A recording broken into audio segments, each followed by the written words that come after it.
Yes. Yes. If you've ever done anything serious in hardware, you might recognize this moment. The system is getting too big, the power consumption is out of control, and firmware is getting a bit heavy. And then someone says, maybe we should build an ASIC.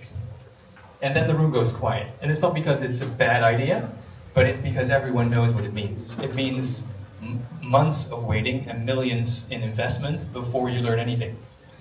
And that dynamic shapes entire product roadmaps. So nowadays you can spin a new PCB, a circuit board, in 2 weeks. You can 3D print a new enclosure overnight.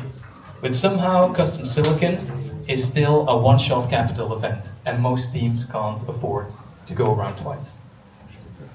And it's not really a physics problem anymore. It's more of an industry structure problem. So if you abstract the industry into 3 verticals, you have your chip design software called EDA. You have equipment manufacturers like ASML. And you have fabs who take chemicals and equipment, and they have their own recipe of how to make a chip out of it. And these verticals, they've worked together for decades to build the smallest transistor at the largest scale.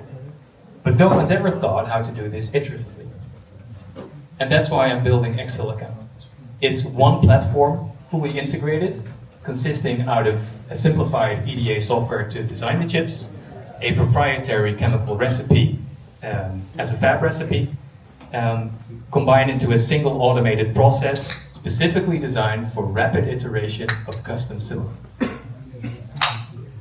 Now there's a bit of an irony here, because if you want to build the smallest transistor, you have to build the biggest fab. So I think we should run in the other direction. What if we use today's equipment on a much larger node? So you might be thinking of a container-sized fab here in Eindhoven, or in Berlin, or in Rome, or in Paris. And that's how you can get your strategic autonomy. So I think there's 3 reasons why this is possible now. First of all, automation and AI-assisted machine controls. Economics, the demand for mature node silicon is at an all-time high. And lastly, I think it's Trump. So Europe's finally figured out that we need to take care of ourselves, and that deep tech platforms are investable again. I'm currently very early stage, at the pre-seed stage. I have my thesis ready, and I'm looking for clean room access to validate it. Can anyone help me? Ooh, applause.